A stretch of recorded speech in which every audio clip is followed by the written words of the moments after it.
Good afternoon. Welcome to today's show. Today we're going to be talking about the TV show. Although this would be a fun TV show. I think it would Didn't be they a have fun a TV show like this? They've had variations of TV shows like this. But we're going to be talking about the Michael Crichton 2003 timeline, starring Gerard Butler, the late Paul Walker, Billy Connolly, and a handful of really other good actors. If you've not taken the time to read this book, it was published in 1999. I recommend it for those who are science nerds. And I mean that in the most positive way. The movie was fun. I enjoyed the movie, but it did not. Michael Crichton has such a wonderful way of doing research for his novels that it really should be shown more. And since he passed away, we're out. We are out of luck on any more of his novels coming out. But that's my opinion. I'm going to move to the panel to see what they think about the movie and if they've ever actually read any Michael Crichton books. I'm sure they've all seen more movies of his than they thought. I'll start with Oma now. The movie was fine. I'll be honest. As I was watching it, and it was kind of it had both the overly Hollywooded aspect, and then it had some of the stuff well done, like the combat. In the championship. I said it's okay. It's not one of my favorites, but part of me would have. I almost hate saying this, is I would have just left to watch as much about the Army of Darkness as this one. We might have to review that movie down the road, though. Maybe around Halloween. That hurts my soul. It's not that's okay because no one has one. No. What I mean is none of us have souls. I'm not saying that humans as a whole don't, just us. No, the whole part of it is I thought it was fine. You know, I'm not going to say it's a great movie. I'm not going to say it's a terrible movie. It's one of those that I would probably have watched when I was a kid on a Saturday and not turned it off. So, second part, have you read any Michael Crichton books? No, I've read none of his books. I used to read his essays before he died in 2005. Yeah. And I enjoyed those, but I know that what was his first book or his first movie was Andromeda Strain? I think really? so. Yeah. No, I didn't know that. Yeah, I think, and I remember seeing Andromeda Strain. I know he likes doing that. Way back. That's going super far back. That was like 74 or something. And the fact he was an actual doctor, I think, helped a lot too. And he was from Chicago. Sorry. Well, talk about a person that doesn't have a soul. As we lose like 10% of the audience. His last name's not Italian. He's good. Now, I've never read any of his books. Anything goes today, Jackie. So, Wait, hold up. yeah, wait your turn. I will. He's also all right. That's oh wow. Me. Yeah, he's got all right. What about you, Shadow? What did you think of the movie? It was all right. It's a nice one-time watch, and it was okay. It wasn't bad. There's one thing that bothered me, but we'll talk about that later. I found it to be a very dumb complaint, like most of his complaints. Right, but that's just me. Damn. Yeah, like I said. I said the truth. Goes. Well, we'll see what everybody else thinks. You haven't seen as many things like I have that do that. So, but otherwise, it had a lot of people I'd never heard of. Give them a shot. Apparently, they took their shot and never went anywhere with it. Maybe I don't know. I don't watch a lot of movies, so I could be. I don't know who you're talking about. Most of these guys had a fairly decent career movie-wise. Well, I mean, like the side actors. I know the main bad guy. He's been in a ton of stuff. Wasn't he in Dragonheart and things like that? The business CEO of the business. I was thinking the British bad guy, not the modern bad guy. Yeah, he's been in a lot of stuff. He was in the Harry Potter series. He's been in a lot of different stuff. You know, Actually, yeah, typical evil that ginger. not main, but the modern bad guy is actually my biggest problem with this movie. But we'll get there. But otherwise, I'm no worse for the wear other than the $4 that I had to pay to watch the movie, which is really starting to add up. You'll get my bill at the end of the year for the. It was on Amazon Prime for free. Not for us. Oh, Really? Because I feel like that's not how Amazon Prime works. Typically, if it's free for one person, it should be free for everybody. Well, let's see. What did I do? I signed up for the 7-day free trial of Stars, and that works. And then I'm gonna probably cancel it, in like 3 days. So, and then make a new Gmail account and buy it again. Before you do them now, there's a few shows on there you should watch. I think you'd enjoy. Which one? Outland, I think, is one of them. No, I'm talking about the historical pieces. We'll talk about that later. The White Queen. Yeah, we'll talk about it later. Okay. All right. Have you, Shadow? Have you read any Michael Crichton novels? I think I read Andromeda Strain way back a million years ago. But if I have, I don't remember any of them by name. Yeah, the Andromeda Strain is one of them. Jurassic Park, Spear, Congo. I think I still have Congo. Well, that was technically the 13th Warrior was had a different name. Yeah, that's one of them. Yeah, I didn't like that one. Oh, that was going to be my next pick. I thought it was okay. I didn't think it was fantastic, but I didn't think it was bad. I'd probably rate it like a 7. Yeah, it is what it is. Sure. All right, what about you, Mark? Yeah, I've read several Michael Crichton books. Jurassic Park, Eaters of the Dead. That's it. There was one. I think it was called The Terminal. It's been a long time. I think it's called The Terminal Man. That's one of them. 72. It came out in 72. I might have read that one too. It's been a long time since I read that one, but yeah, I've read several of his books, and yeah, he has a lot of hard science in there, and I guess I'm sure that the fact that he was a doctor and all that he knew what he was talking about a little bit. That helped with his storytelling, I would imagine. I guess he's responsible for Westworld also, right? Yes. Oh wow! Which version of Westworld are we talking about? The one with Yul Brynner or the 73? Okay, that was Yul Brynner then. That's classic. Yeah, but that's what I think the new one's based on, his story too. But yeah. Yeah, yeah, the new one's based off the old one. It's just instead of being a movie, it was they turned it into two medium seasons. What did you think of the movie? It was pretty fun. I especially liked the combat scenes and the battles and stuff like that were probably my favorite part.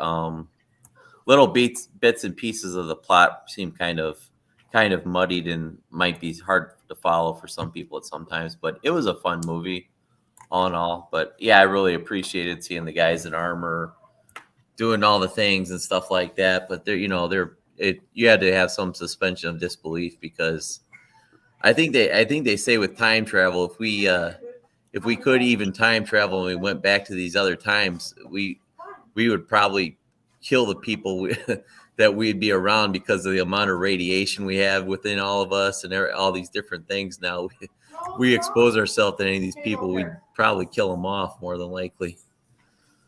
But yeah, and bacteria. We'll get into that, because there's some interesting. I watched the movie and I read the book. I read the book, then I watched the movie, because I've always wanted to read the book, so I figured I'd do it for this anyways. But we'll get into the science and the little hot, weird aspects of this movie. Jack. All right. I know that you want this to be the Spanish War of whatever, and you can go back and kill the right person and be the Gran Pumba of the Spanish nation. But what did you think of this movie? I actually really liked this one. It might have something to do with the fact that I started playing EU4 a couple of weeks ago, which begins at like the end-ish of the 100 Years' War. But I like this movie a lot. I think obviously the time travel element is probably done my favorite way of doing time travel, and I just really liked it. I liked it a lot more than I expected to, that's for sure. Wow, that's high praise coming from you. You normally hate most of the crap I pick out. All right. Now, normally, we'll just do the formula that I normally have. Was there any one character, not actor, because that's a whole different answer for me. Is there any one character that you thought was really cool or just was really well presented in this movie for what the movie was? I'll start with I'll go backwards. Jack. One specific character that I liked a lot? Yeah. What's his name? The guy that stayed behind. Oh, that would have been that was Adrian. Hold on. You thinking Gerard Butler is the Gerard Butler? Yeah, he had a different name in the movie. No, Andre Merrick or something. Maverick, or whatever. Yeah. Yeah, that guy. Could you get any name that's more apt? I mean, with Maverick. Yeah, well, I've actually had people call me that name a few times. I'm like, no, it's ... but whatever. So you liked his character. Any reason why, or just how the actor portrayed him? I couldn't exactly say the specific reason why. I mean, I doubt that I could give you, I liked it because of this and this reason. I don't think I could, but just the general, I don't know, I liked the idea of the character, I guess. Also, maybe it might have something to do with the fact that I totally predicted the fact that the sarcophagus guy was him.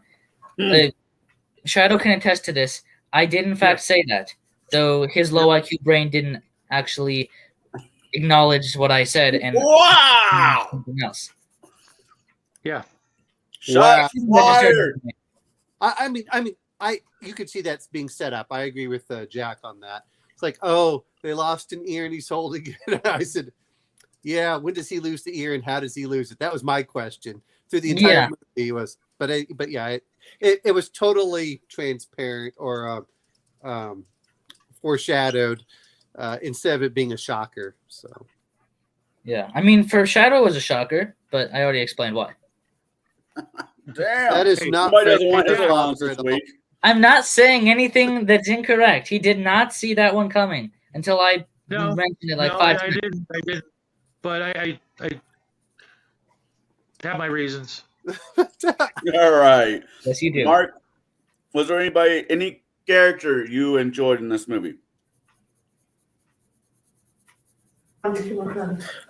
Yeah, character probably. I think probably everybody's favorite is gonna probably just because he's probably the most in the zeitgeist and know now, and everybody sees him, they think of him being as the guy, the King Leonidas from the 300, the Gerard Butler character. He seemed like he was the coolest and everything out of them all, but yeah, he was pretty cool. Then the Paul Walker character, I don't know what his deal was. I'm not sure. Was he an archaeologist or was he just hanging out? No, he was just out wherever his dad was every once in a while. There's some difference between the book. This is where the difference between the book and the movie is. He is a engineer, archaeological engineer in the book. He's trying to figure out how they built things back then. That was his character was supposed to be from the book. In the movie, he was his kid that was just sticking around to hang out with his old man. Yeah, that's what. No, he was trying to stay with the girl. That's the well, that too. I mean, but yeah, he was the son of Billy. Come on, guys. He was the son of Professor Johnston in the movie. That's where the two characters differ. Gotcha. Okay. That's my answer. All right. What about you, Shadow? Son, easy, hands down. Who? The son. Paul Walker, Christopher Johnson. Yeah. Gotcha. He's just a likable, normal guy you know, just Hates history like him. yeah. You know, I I don't need any more reason than that, but that'll work. He just, made sure he had a freaking motorcycle like that. You know, anybody who rides a motorcycle is aces in my book. Um, actually, was there because of the girl. You know, he could have been anywhere. He could have done anything, I'm certain. And, it's like, even though I don't know the actress from, A Hole in the Wall, I've never seen her before. If she's ever done anything before or after, I have no idea. Personally, I think they just hired her because she looked like Sandra Bullock. It was cheaper. But Francine O'Connor. You're talking about Kate, right? yeah, I don't know if I've seen. I think I've seen her in other. Well, you know what she reminded me of was the Indiana Jones Marion. Yeah. Physically, that's what she yeah, reminded me of. a little less, a little less. Well, I'm not going to use that word. Just a little more nerdy. Typical academic. Archaeologist. Into all the history and stuff like that. That's fine. I've never met an actual woman like that. They usually don't tend, in my experience, to be like that, but I'm sure they do exist. I know a few women that are huge history buffs and are in that field. So they do exist. They're rare. I mean, I'm not going to say it's a male dominated. I'm not saying it's a male dominated profession, but it's a male dominated profession. Things are changing. Well, anyways, at work we have 3. One of them is a female. So it's just interesting seeing on how each of them relate, and they all have their own personality quirk. Hey, James L., if you want to give her my digits, I could date an archaeologist if she's cute. That'd be amazing. We have a lot of things to talk about, like history. What about you, Omanau? I'd rather make history than to relive it. No, anyway, yeah. Sorry, just. I mean, I agree with that statement. So the but you're thinking it from the non, old man, dirty old man outlook. Very different outlook. I said dirty old man outlook. You're not looking at it from that way. The whole point That's is exactly what I just said. But I liked our time traveling villain, which was not the what was it, Decare? Not Decare. Robert Donidr. Decare was the guy who got stuck in the past, wasn't he? Yes, he was the one that time traveled too much, and that was. Not him. You're talking about the guy. Okay. The one that cuts off Andre's ear. Yeah, he's been in a lot of stuff. I can't pronounce that name. I decided that he's gonna mess with history and be the guy and the bad guy. Marton, Marton. But the reason I liked him was he knew a little bit more. He seemed to be competent. They didn't seem to make him just a complete, stupid. That's the problem that I have all too often is really your villains need to be as good or better than your heroes. So it gives God, do they ever? I mean, like Darth Vader was better than Luke Skywalker, until the very, very end. And it doesn't matter what movie it is I think that's sometimes the part they forget about. It's like, we'll just make him cartoonish. And I went, all you're doing is really making the hero less heroic. Yeah, exactly. Right. I mean, even Indiana Jones, when he was having his stuff, it's like, oh, okay. You can make them a little cartoonish, but they're not stupid and they're not incompetent. To me, a very competent villain really ups the game for your protagonist. And Yes. I like that. So that was the character I liked. I'll be honest. The rest of them were kind of copy and paste. Uh, Very much so. so that he was a little bit different for that, and the other ones just didn't get enough screen time for the most part. Like I didn't mind Arnaud. I didn't really like the English. What was it, Oliver? Oliver, yeah. He was played by alright. Martin Sheen. No, Michael Sheen. He's been in a lot of other stuff over the years. So I didn't like that where he's like, oh, I'm just going to play with him. Like, okay, look, you've upped that evil just a bit too much when he stabs the Frenchman. I'm like, everyone spoke French. He wouldn't even say you're a spy. That was the one thing that bugged me. Well, actually, Yeah, that was probably kind of accurate. the way he made him say that so that everybody could hear it was kind of twisted, kind of sadistic. That was a nice touch to let you know this guy is just messed up, in every way you could possibly imagine. But to me, I would have just preferred him to be, the English and the French, where they don't really have to pick a side. You're kind of trapped there. Like, now what do we do? Okay, I'm trying to find my father, but yeah, that was, to me, it was just a way to kill off a character. That was, I would have preferred, him to die as they're trying to escape or something like that. I thought that was just one of those that, sorry, as far as scenes that I did not like that much. Yeah, I get it. Yeah. Anyway, but that's who I liked was Decare. Decare was the one I liked. I liked at the end when he says just where he wants to go home after he said I can't go back and forth the entire time.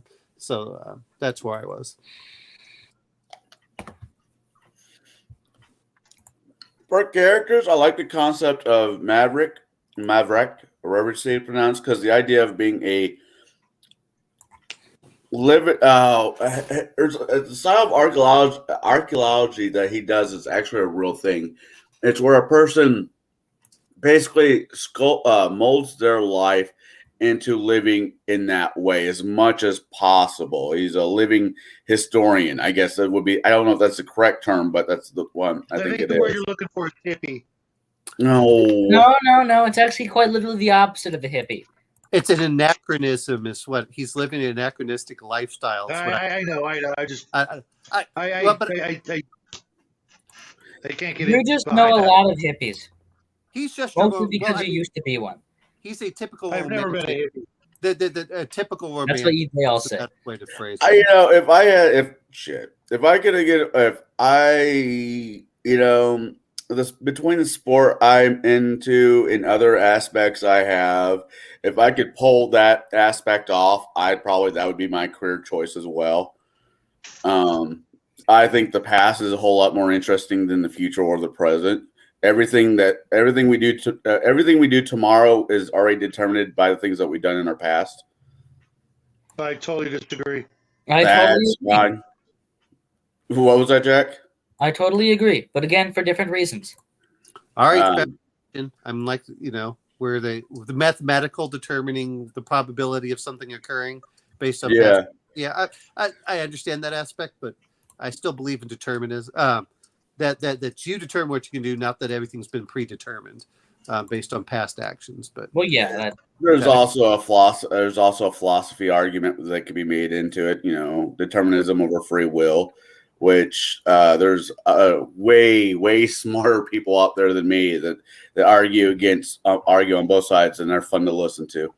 But no, I really liked his character. I enjoyed the actor for most of his films. When he's not saving the world, I like those. When he's not saving the world, are the movies I like him in the best for Gerard Butler, which is maybe like 2. All right. Was there any character in here you did not like? Ooh. Well, I guess I didn't like Oliver just being that little a little one-sided. And I hate this. I could have dealt without the son at all. I just thought that he was... You need to read the book. He has a different feel in the book. I'm not saying that they aren't, but remember, just like we talked about everything else, Yeah. books are their own medium. And Yeah. they live on their own. You just get some of the feel for it, but it's not whether I like the character or not. Like I said, I didn't like Lord Oliver, and I really didn't like the son that much. I just felt that he was there. It felt, how do I want to say this?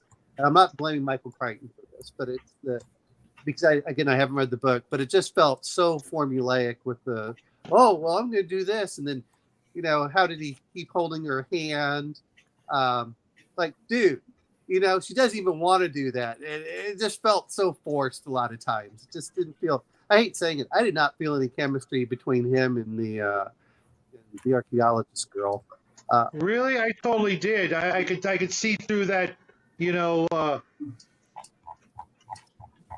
don't know what you call it. I don't want to put it the wrong way, but I could actually see that. I've been in situations where, you can tell, but something's in the way, but you can tell. You know what I mean? Well, I much preferred, to be fair, Anna Friel, or whatever her name was, Lady Claire and Andre, as far as the romance, that felt a lot more natural. That was sweet. I'll admit it, even though you don't like those characters, right? No, she was. I liked the scene in the boat. That was cute. I liked the boat too. That was awesome. The fact that it was a little round thing. That was like, wow, that's cool. They actually went there. They could have just got a canoe. You know what I mean?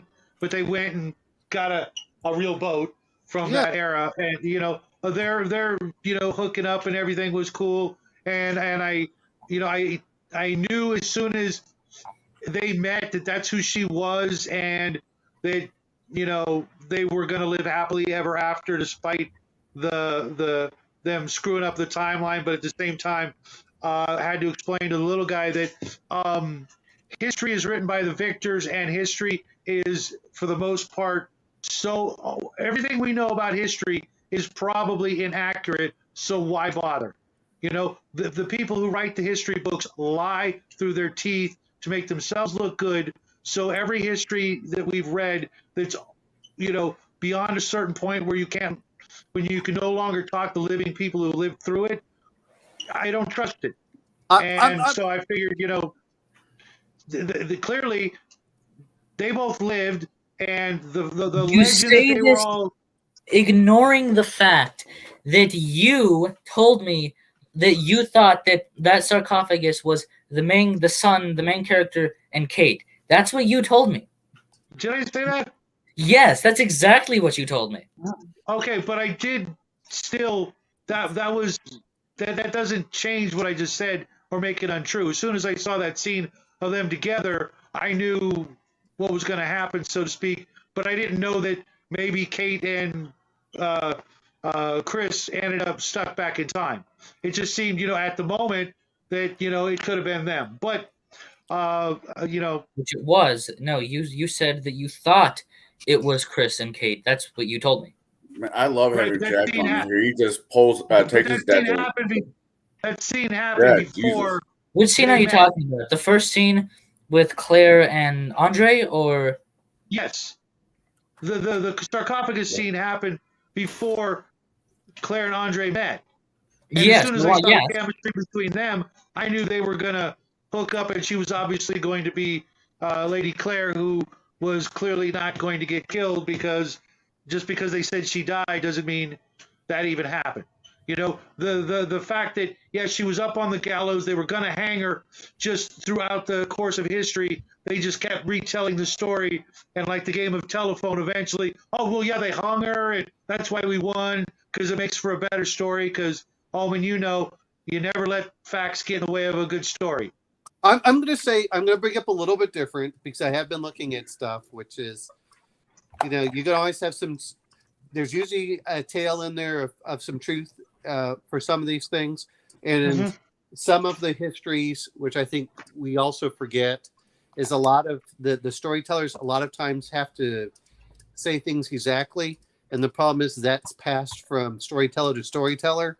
And those guys tend to if something bad happens, like disease or something, you lose that information, and then it goes to the people who heard the story only a couple of times. But I have read some of the chronicles of the how do I want to put it? It amazes me on how much bureaucracy there is that actually will give you on stuff that's fairly accurate. But I think all of us have tainted views when we look at things. We can watch the same thing, all of us, and we're going to have a different viewpoint just by the way we saw it, and say, no, what I saw was true. And from personal experience, I've actually seen it where I've seen videos and went, oh, you're right. I thought it was this, but when I rewatched the video, it was different than what I'd seen. But while it colors it, I think they're a lot more accurate in some cases. It's just like whenever you see the pictures of these leaders from back in the era, still resemble those guys, but they're still, like anything else, they've been airbrushed a bit, but they still have to resemble the person that they look like. Anyway. Well, yeah, because if the person that they're painting, if you're painting a picture of the king and the king is hideous, you're not going to make him look hideous. Well, that's not entirely true. No. You're going to make him look less hideous, but he still has to look like himself. I mean, that's what you're going to make him look recognizable, but you're going to make him look better enough to where there's no chance that you will get guillotined for it. The royal family was so fucking inbred there for a long, long ass time that there's few of the kings that had double clit or just horribly disfigured. Like massive Habsburg chins. You're right. Well, those are amazing. But I mean, it's just like anything else. It's like whenever you go to a photographer, he makes sure he gets your best side. He gets the best light. He's trying to get you in an ideal situation that you would look your best, but it's still going to be you. So, yeah, exactly. Anyway, go ahead. Sorry. Oh wow. Then there are also some people like Shakespeare who we have no idea what he looked like because the only surviving painting of him was made by a guy who everybody criticized. Like every time you paint somebody, they look exactly the same. So he looks similar to that, but his face proportions and stuff could have been entirely different. I kind of want to say something, but it's not going to go over well when it comes to artists and painters and what we think people look like. But since we're already here, we're talking about historical paintings. Leonardo da Vinci painted The Last Supper. Historically, we all know this. Yes. He wasn't around when Jesus was around, right? Yes, that's also something we all know. He had to hire a model to be painted as Jesus, who just happened to be Pope Borgia's youngest son, who is also Leonardo da Vinci's gay lover. So the most common picture we have of Jesus is actually Caesar Borgia or something like that. I don't know. Again, I don't know. Because I mean, I've seen that one. I've seen also the Sistine Chapel. I will say this much: is the one person I do remember was the the cardinal who kept criticizing the Michelangelo up to the point that Michelangelo got pissed off enough that he put him in the painting as one of the devils. So, anyway, we're getting off the topic. Who haven't I not asked? I asked you. I believe I asked Mark. Who did you not like? I can't really pinpoint the one that I didn't really like. There were just some that seemed kind of flat and just didn't, I don't know, follow through or do anything real significant. I think the main guy that was supposed to be the leader of the reconnaissance mission or recovery mission or something like that, he just kind of fell off and fell flat and then got his head cut off. Just dropped the ball and then just got stabbed and that was it for him. I mean, I see your point. I liked him, but I also didn't like him. Not that I didn't like him as in I didn't like the character, how he was portrayed, but I mean, didn't like him as in I just thought he was kind of gay. Okay. That's probably not the right adjective. You're But right, whatever. but I don't have enough time to think of a better one. Hey, Connell, it's South Park gay. It's not. Okay. It's not because he's effeminate. He's gay because he's happy? Yes, that's exactly. No. Go watch the episode on the South Park gay and how they're explaining when they call someone gay and what it really means when they do that. It's like no, it's not about being homosexual. It's just so yeah. South Park was never, when that show came out, I was not allowed to watch it, and there's so much of it. So that'd be me trying to watch it from beginning to end would be like climbing Mount Everest on time for a cartoon. And I just don't have that. And the other part with South Park is you have to understand the years that everything came out because they tried keeping it very One of the topical. greatest shows of all time, and you're Yeah. South Park's very topical of the time. So some jokes today, like you go see the old episodes, they kind of fall flat, or you're like, oh yeah, that was a thing then, I guess. But yeah, a lot of the episodes are very much a product of the time, and but still worth the watch. My favorite is still with the Steve Irwin and the man from 1996, where he goes berserk, and it says the Atlanta Falcons are going to the Super Bowl, and that's when he breaks out. I thought that was hilarious. So, anyway, that's about it. Here's like All or something like that. What about you, Jack? Was there anybody you didn't like? Anyone I actively didn't like? I assume you mean like I didn't like the character from the writing not perspective? the actor. We're not picking on the actors quite yet. We'll get there. Trust me, we'll get there. Well, no, I mean, do you mean like I didn't like them from a writing perspective, or I just didn't like them like I thought they were? This character wasn't needed. This character was too much over the top. This character should have had more lines, but didn't. I don't think so. I'm probably forgetting someone. That's true. Fine. Okay, since you don't have an answer, we have to bring up Francois. That guy was such a freaking red shirt. They couldn't even give him a name. What name means he's the French guy?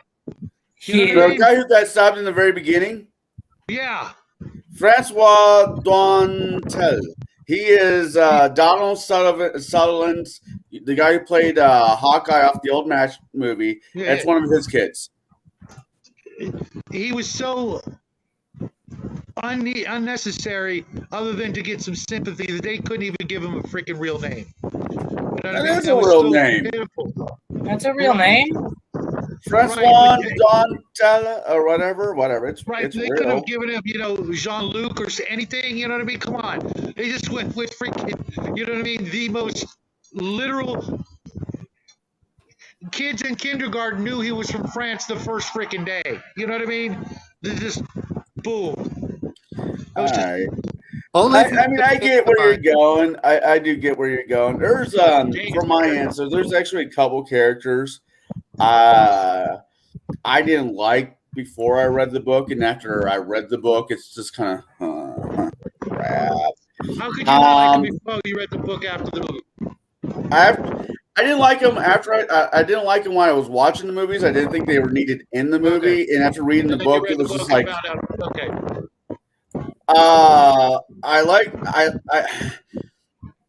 I wish they didn't fuck around with Paul Walker's character. I wish they would have kept him as solid the way he was in the book. That's not against the actor. That's just against the character. Yeah.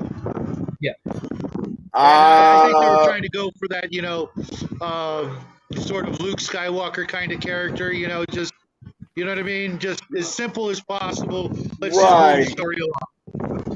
I did not like Frank Gordon. He is played by Neil McDougan or something like that. I like the actor just fine.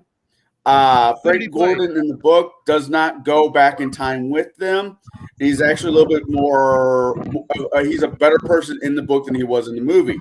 So I do not like the movie version of him. Which character was he? He was the security guy that went back with them. Oh yeah, I kind of like the character. Okay. He was But, he was a better character in the book than he was in the movie. And the only reason I don't like this character is because he wasn't in the fucking book, which was the one you were just talking about, the Francois Dantala or whatever his name is. The only people that went back in time, we'll get into that in a sec. The only people that went back was Andre, Kate, and Chris to go get the professor. There was not a fourth guy. Another guy did go with them. That would have been John Stern, but he did stay behind. He did not. He did not go. That's And I'm normally not this snobby where I can separate the book from the movie, but don't add characters if they're not needed. Yeah, I would generally agree with that statement as Well, well. especially in the movie where there's a limited amount of time, adding additional characters just means that you try and give them more screen time without really adding anything to the movie or story. Right. Except Arwen. Arwen was the only one that I agreed they put more screen time for because otherwise I just hated how the books ended. The movie. Yeah, Lord of the Rings. She shows up twice. She shows up twice. 3 fucking books. She shows up twice. But no, she's a big fucking. Oh my god. Anyways, sorry. I don't know what that was about. Well, no, that was just that and how angry I was that she showed up at the end. I'm like, what the hell? Who is this Arwen person? Anyway, that was what I was saying. Is I didn't mind that he gave her a bigger thing, so at the end you didn't feel cheated like I did at the end. It's Lord of the Rings movies and Lord of the Rings books. It's just the hypocrisy of stupidity is just. Anyway, back to this one. Sorry, I just see that of adding. That just hits me in a weird space. It's like Francois. He was just not needed. All right, next question. I don't know how I want to word this one. I don't know if this question will work with some of you guys. Not that I'm saying you guys are dumb, just might not be interested. You. What did you think of the science? You want to start with Jack, or do you want me to go? I'll start with whoever. Mark, you want to take a swing at this? Sure, I'll take a swing at it. I guess I'm kind of still not clear on what type of energies they were and how they got enough energy or whatever to manipulate and open up. Were they opening up a wormhole going in? They found a wormhole and they were opening up a passage into it. Was that it? They were technically using quantum transporting. Yeah, they're trying to teleport people, but then they accidentally opened up a wormhole and time travel stuff. Yeah, they were trying to make. Right. That's right. They were trying to put send UPS stuff out business. Across Yeah, the they were country, trying to make right? we teleport your stuff And to you. they found one specific wormhole that led to one specific point in time, right? That was they're trying to use. Yeah. Was it quantum entanglement to get into the quantum foam that led into quantum? These are all real terms, by the way. I had to look into it, and I'm still like, what did I just listen to? To quantum transport. That was the concept. They kind of laid it out in the movie, but in a very not way. They got into a great more deal of it in the books. Okay. So, I was a little fuzzy Also, on that somehow reminded me. Finish what you're saying, Mark, but then I want to say I actually do have an answer to the question of what characters I didn't like from a writing. Better late than never. Okay. What type of power they had to generate and how they were able to do so to get into that wormhole. I was a little unclear of, or maybe I just missed it in the movie somehow. But other than that, the tech was fine, and then the explanation other than the of fact that the portal went to the exact place that the characters had been dreaming about going to. You know what I mean? At the same time, nobody cares, and shut up. Jeez. I kid. Wow. Just taking your dad to the shed. If you don't see Jackie for a while, you'll know why. Yeah, it was just way too much, plot armor or whatever you want to call it. There's just no way that portal would lead exactly to that moment. To me, that was like the worst part. It's like, really? The one place, the one time, it's going to go right to where these characters want to go most. I mean, did they work on it? No. I get what you're saying, but at the same time, this guy was trying to tell a story about stuff, and it was like cool. Yeah, it's a weird convenience, but at the same time, it's like you can any story that has ever existed, you can come up with like, well, how come we're following these guys? And then like, how come in A New Hope we just happen to follow the guy who was like actually the daughter of the main evil guy? How come? You can do that with essentially anything ever. So I don't. That's a fairy tale, and that's the way those go. But yeah, I suppose. I'm gonna okay. Really quick, Mark. Were you done? Because Sal just kind of stepped right on top of you. Were you done? Yeah. That's what I was done with, right? Because the question was just about the science. I was just talking about what did you think of the science. So, that was my little 2 cents on my thoughts on the science. Sorry, here. Mark, but that was just bugging the shit out of me. Okay. Yeah, well, I think what bugs you is kind of. I'm done with the question. All right. Okay. Jesus. Okay. So Jack. All right. So yes. Who was the characters that you didn't like? All right. The main. I specifically said we'd get to this later, and then when the opportunity comes to get to this, I forget about it because the main bad guy from our times, was just kind of forgettable. Like he wasn't really there for that long because most of the scenes were focusing on the past, and occasionally you cut back to him. But I feel like he was just done the wrong way in the movie. Maybe it was different in the book. I don't know. But in the movie, he was just way too like I'm evil business bad guy and I want to make money and I don't care if people die because I don't want my reputation and my money to get ruined. I want money.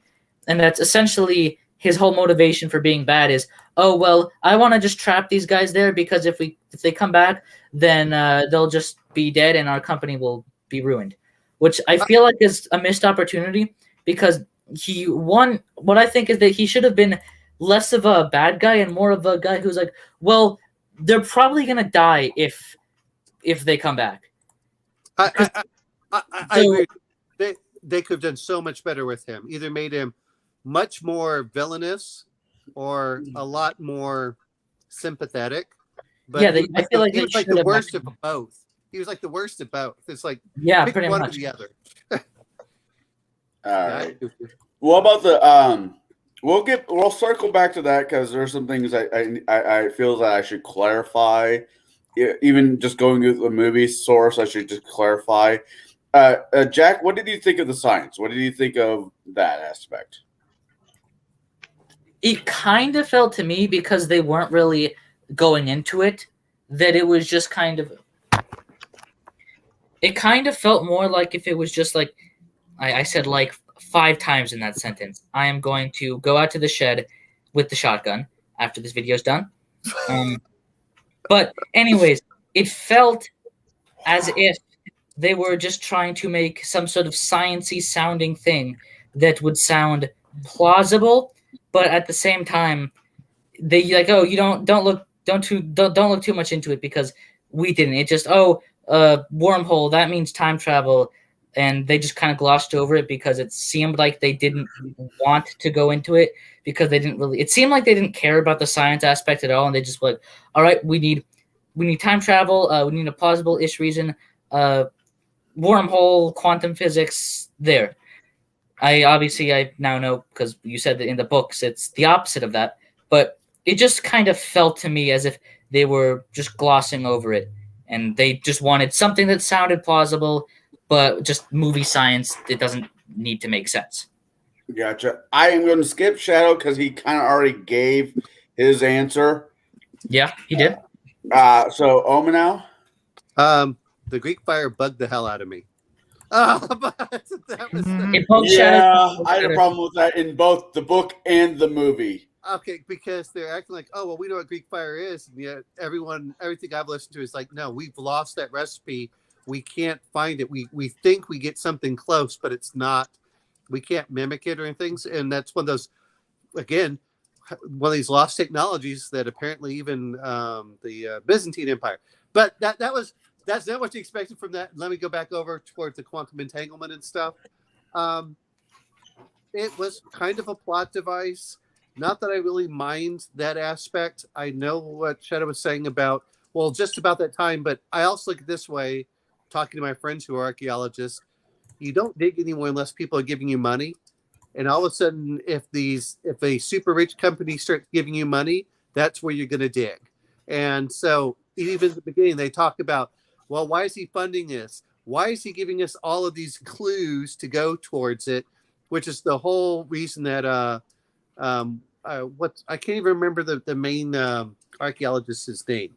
That would be his actor name. The character is Billy Connolly, which is one of the best Scottish comedians ever, hands down ever. And Jack, you're too young to listen to him. His character's Not really name was saying much, but okay. what? Okay. He has a wonderful. Anyways, his name was Professor Edward A. Johnston. Okay, that's all I remember was EA. But see, that was the whole premise of like, well, he knows too much. There's something weird going on, and they're giving us too much money. Well, that's immediately a red flag of why are you doing this? I've seen companies that will do some of that, but it's almost always either to increase their PR image or it's to so they can bulldoze a different area. Bury the lead. Well, it's not even bury the lead. It's I'm not, because I do, like I said, I deal with archaeology. Well, I don't really deal with. They're my friends because I like to play games with them. Anyway, but when I talk to them, a lot of times they said there's no money in archaeology for number one. So to get any funding is amazing, which means that either they really like what you're doing, or there's some ulterior motive, and usually the ulterior motive is to that because they're paying for X, everyone overlooks what they're doing at Y in an archaeological aspect. You can bulldoze this area and take that out as long as you have done the research for that. They're okay with it because then the site's been investigated. So it didn't really bother me that they knew what was going on, that they went. It was kind of weird with the time travel aspect. I wish they got more into the transcription errors. They're like, oh God, yeah. But that, how do I want to put this?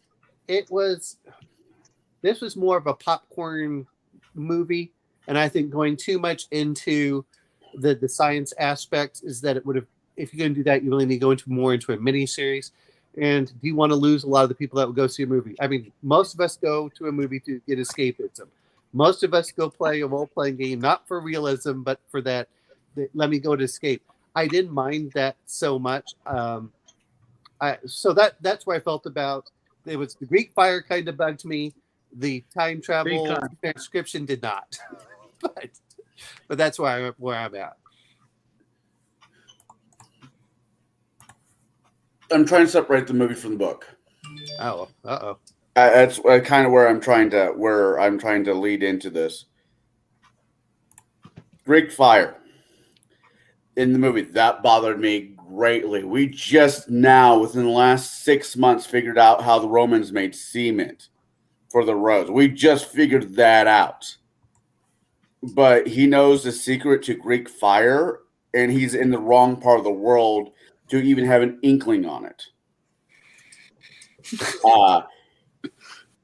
Yeah. In the book, he said he offers it, but actually ends up making something else. And I can't remember what the name of the stuff was, but it is a real thing. Like and something? What? Would it be like napalm? It was more or less, but any phosphorus. moisture, basically the fire sets off when any moisture touches it. Human sweat. Oh, that's probably white phosphorus then. Yeah, he ends up making that. Okay. So I'm trying to stick with the movie, not the book. It feels like I'm playing with a double-barreled gun at this juncture. The science in the movie was interesting, and to not argue with Shadow so much was they explained what was why this got started. They tried to teleport one thing from one part of the country, from Arizona to was like New York or somewhere around there. Yes. Yeah. They're trying to beat out UPS. That's realistically what the idea was, but the packages did not show up. So they end up seeing a camera, took pictures of woods. And this is all for the movie. And well, no one knew where these woods were because woods are not common, but seeing one wood, you kind of seen them all in theory. I don't agree with it, but that's how how that thought processing works. What if we flip the camera upside down and point at the sky? Because the shifting of the stars and whatnot, we could tell you what time period it is by where the stars are in the sky. It's scientifically has been proven. Find out where you are, which was the actual reason for doing it. Where and when. So they asked in the movie, the people, I was watching behind the scenes of the show, they actually went to scientists and said, hey, we want this guy at this time in this place. What would that look like? They said, there's a program that does that. I think right. There's a really cool program that does it. It's not too expensive either, I think, or it may even be free. What's funny thing about this is Titanic. Titanic roughly came out roughly the same time. The stars was completely wrong. The sky was completely wrong because the guy who directed said no one would care. Yeah, this movie had less money put into it and had the right sky. Well, yeah, but it was a major plot point. It's a historical piece. You should be somewhat accurate, especially that kind of money. Well, yeah, I know I wouldn't have cost that much more to do that. Am I the only person that's never seen Titanic? No, I've never seen it. Okay, all right, good. I'm not alone. I've not seen it. I've seen it. I've argued most of it. I was arguing like that door can fit both bodies. Anyways, so that's how they got there. The company ITC realized this is when, so they were curious. They sent a few people back, and the guy Robert basically wanted to do the Walt Disney World version of time of history. He sent the archaeologists group there to find these castles and do it. Then he was, after that all got built up to spec, not modern spec, but spec from back then, he was going to turn it into a theme park, a living history theme park, which we have here in America. We have several like small areas. Salem, Massachusetts has a little part, cut out that it's a living history park. Didn't Disney do that with Gettysburg? I don't know, but that sounds like a horrible idea. I think that they did do something where they do reenactments and stuff. But to be fair, even when I was a little kid, we used to go to places like if you go to the old forts, and they'll do reenactments of whatever's there. And we used to get gingerbread there. We have Civil War reenactors. We have World War II reenactors. I do medieval reenactment. So he was just going to Disney World the hell out of it. That was in the whole Disney World stuff was out of the book, but that was the idea. And when it comes to the science aspect of it, from what I've been hearing, was actually sound, just not doable. So I'm going to ask a question. How did you guys all feel about, like, they mentioned just barely, and then they just kind of pretend and ignore it, which was, two things that bother me. One is, how do you know why does the guy have a grenade in the first place? That made no sense. Maybe it made sense in the book, but it didn't make any sense in the movie. I was wondering, not so much about the grenade, because the grenade should have just not been allowed. Nobody would have said, "Yeah, send a grenade." Yeah, that's a good idea. They say something along the lines of, "Oh, God damn it, he brought a grenade," or "No modern weapons," or something like that, implying that they just didn't know, which makes no sense. The fact that they wouldn't check for that. Well, they even correct the guy with the glasses, but they don't correct They don't go over and say they did not know he had a grenade on him. He's a former Marine. I don't know how you sneak a grenade in your pants, but he snuck a grenade in his pants. Yeah, that's what I'm trying to say. That's what. Also, but he does it in the book. Well, actually, God, the type of clothing I wear at my events I go to is historically appropriate for the 13th century. And a lot of the clothing was baggy. So as much as I would say, how do you hide a grenade in your pants? I can actually, I under the tunic, and if you're wearing Rusk pants, you could probably do it. But still, I get what you guys are saying. My bigger problem was, why didn't they actually arm them with period equipment? Some knives, some daggers. They did in the book. They didn't in the movie. That was a big oops. You know what I mean? I wouldn't walk through that freaking portal without, whatever the period weapons were and extra. They get there and immediately they're under a freaking attack. You know what I mean? We'll get into that. Yeah, I understand what you're saying. They did well. The big history misnomers. Not everybody had a sword. Swords were expensive. The common serfs did not have swords. They had knives. They had daggers, but they didn't have. They're not walking around with. No, I know that. But giving them a sword, staff, cudgel. Something that was pretty, or shillelagh, whatever was what's normal for the time period for a peasant, even if it's a pitchfork. I mean, come on, do something more than it. They seem poorly equipped for what would be the normal standard peasant. So yeah, in the book, they gave them daggers because daggers were used to eat with. They were used to ... Sorry. Yeah. Mark, you have anything you want to say to this question? No, I don't think so. I feel so bad. I feel like we just steamroll you half the time, and I'm sorry about that. Well, no, he was muted, and then he turned it off mute. I'm like, oh, Mark's going to throw something in. Better let him get his chance.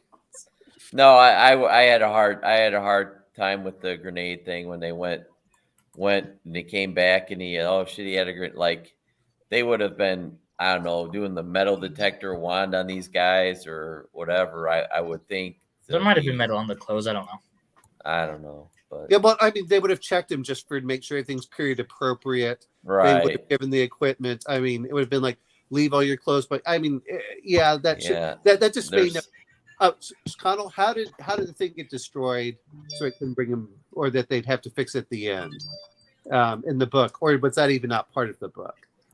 How do they fix? Hold on. No. I'm referring to the machine. How does it get damaged in the book?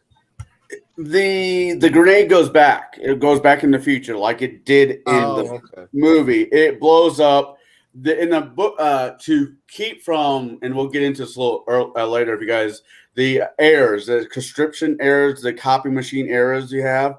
They have these huge glass basins that helps radiate the photons, whatever they used to it. It mild out the prescription errors, and when it went back, it blew them up.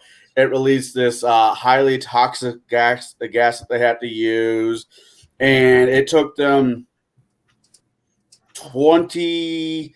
They were the little things that they had. I thought the little ceramic neck piece things were kind of cool, which they had in the movie. The little necklace things were kind of cool.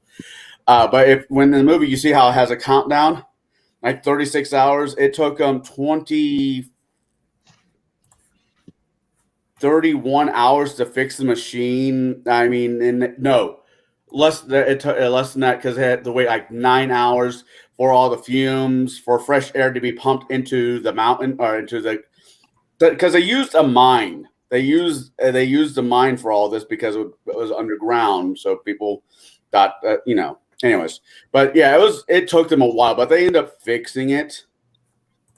But it took majority of the time that they had back in there, because if they any of them would have pushed the buttons to well, they did. What's his name? Well, they pushed it and it just wouldn't do anything. because he couldn't get back. The machine was not working. But yeah, that's how they fixed it. They ended up fixing it. It just took time. I was just wondering if something else happened besides a grenade. That was the grenade bugged me the hell out of me. But go ahead. Okay. You know what I'm going to do is I'm going to dress up in my garb at some point, and that grenade was probably no bigger than a soda can. No, it's not the issue if you can hide the grenade. Oh, it's why didn't they not scan and check them down? I mean, because they caught the guy with the glasses. Like, oh no, you have to do this. Well, that's because they tried sending glasses one time, and then the whole thing with the glasses fell on the ground and broke and whatnot. That was no. I mean, I understand that, but they're saying no. You have to be period accurate. Well, period accurate would mean that they would pretty much give them the equipment and say, here you go. Strip down. They would go through in this room. Everything's stripped over here. You go into this, and so they would have checked them before then. Because even things like underwear. No, you can't wear your elastic underwear. Okay. Oh yeah, no. In the movie, they dress them up in period clothing. In the book, they dress them up in period clothing.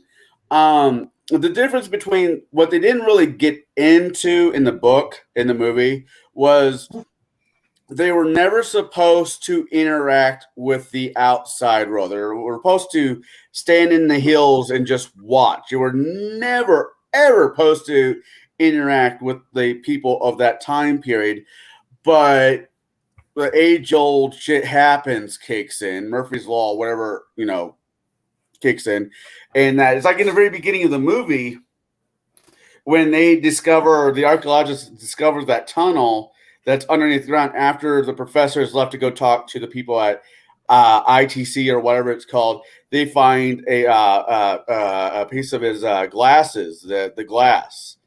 Which was like 200 years before, 200 years after that time period where glasses were actually being made, and the fact that the glass was laser cut was another big red flag. No, that this should not be a thing. Well, it's because they didn't think of that immediately. No. I mean, I have no problems with any of the fact that they want to be in, they want to be time period correct. I didn't have that. It's what bugs me is just that they would have not double checked everything. Right. They should have. It's kind of weird, though. I mean, I agree with what you're saying, but if you are a head of a not a corporation, if you're a whole of a company like that, and you're hiring Marines. Well, they were Marines. They servicemen. You think you could trust them? I think that's what the argument was on their side. I don't agree with it. Have you ever been around these people? They're family members that are vets. I have a bunch of friends around here that are vets from. I was going to Afghanistan. Do you know what they had to do? They had to get commanders' written permission to bring in certain knives into Afghanistan. I said, "How stupid is this? You're giving the anyway." Sorry. No, I get it. I'm just trying to. I know. This was also written in 1999, so it was fairly gentle towards a lot of different things. But anyways, I know. What was your second question? No, you said there was two things. You said one was basically the grenade. The other one was which I thought was kind of interesting, and I wish they got a little bit more into it. Though again, at a certain point, the movie was the right length. I'm going to say the movie was the right length. If it had been any longer, it would just be too long. But their ideas that were never fleshed out that they brought in was the whole point where they're talking about those little devices. Those were tying them to that time period and keeping that wormhole open. And apparently, if they all went away, the wormhole would disappear as well. Was what they were implying. That's what they were implying when they said this. Is they said, "Hey, it's in here." And if we don't get this up and running, which I thought was weird, what would it matter? Because you could always go back in time and find, but it sounded like when the time ran out on those devices, they lost their energy. They couldn't. Yeah, I can answer that. Yeah. This is also from the book, though. That's cool. They weren't the movie. Did you see Avengers Endgame where they all stand on that great big glass thing and went back in time? No, I have.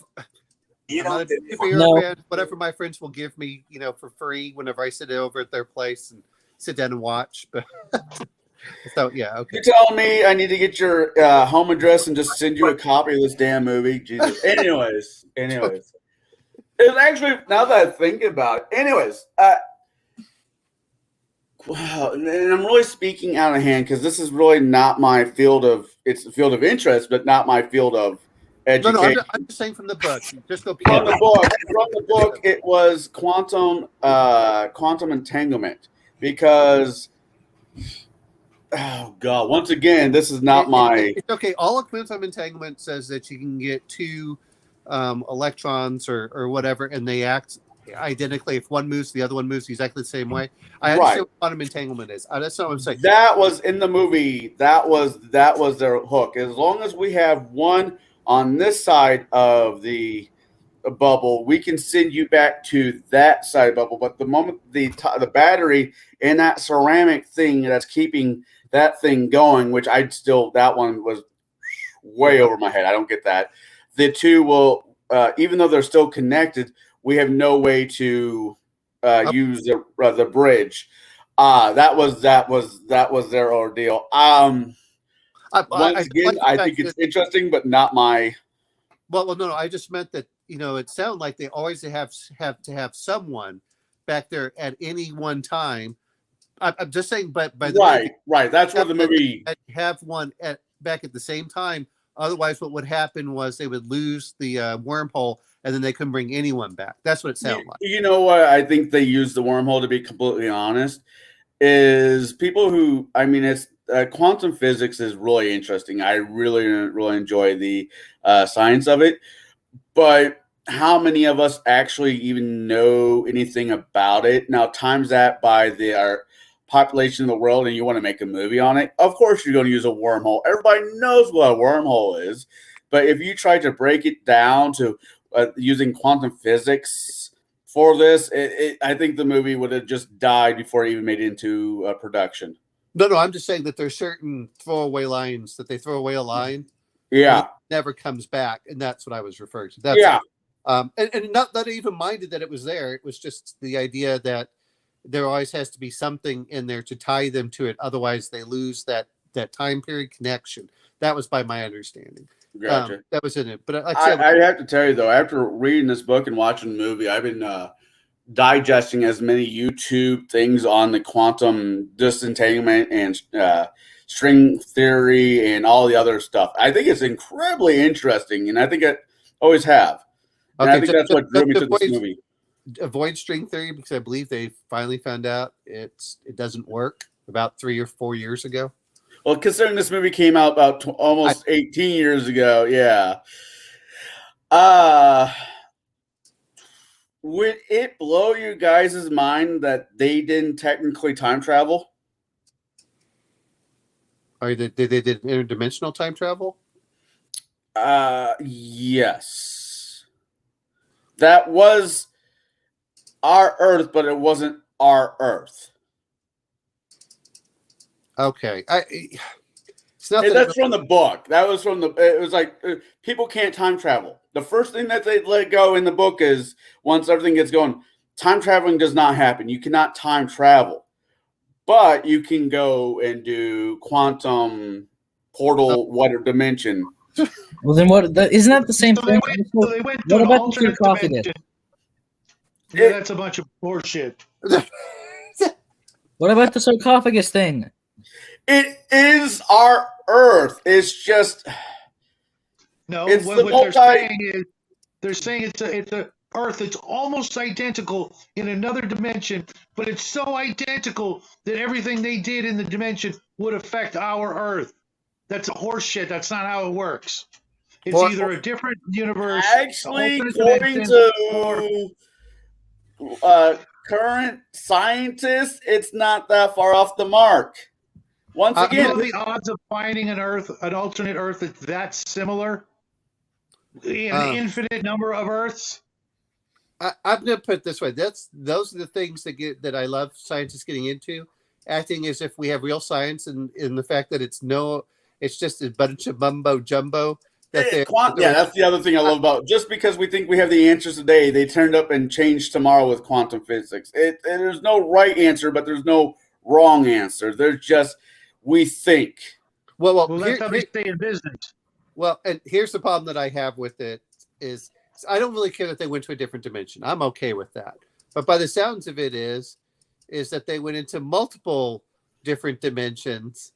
And they all fit perfectly. Yeah, well, I don't even care if they fit perfectly. That the whole thing was, it reminds me of the Rick and Morty, where they keep going to different dimensions so they can find one that's close enough. And I said, okay, but I don't like that, because if you're going over, it's like, well, you went to a different dimension that was 600 years prior. I'm like, wait a minute. It's one of those. We lost Jack. Jack's like, I quit. I would rather them just simply say it was time travel than start trying to argue. Well, that's why the movie did with time traveling. But if you read the book, and I'm giving the book such a raw deal, because I'm not an idiot by any stretch of the imagination. It's just, this is science that as much as you could fill up a thimble with the amount of it that I understand, and I'm not a dumb person, by any stretch of the imagination. I am not a dumb person. But it's just, there's just aspects of it I just don't get, and I'm bouncing my head off the wall trying to.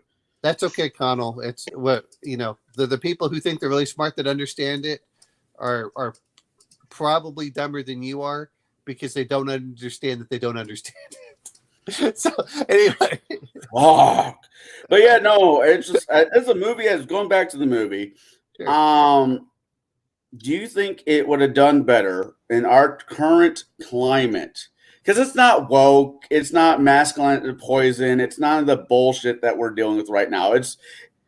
But it is. It would have been nothing but women. And hold on, before you go there, just stop. I'll put you in timeout like I put your son.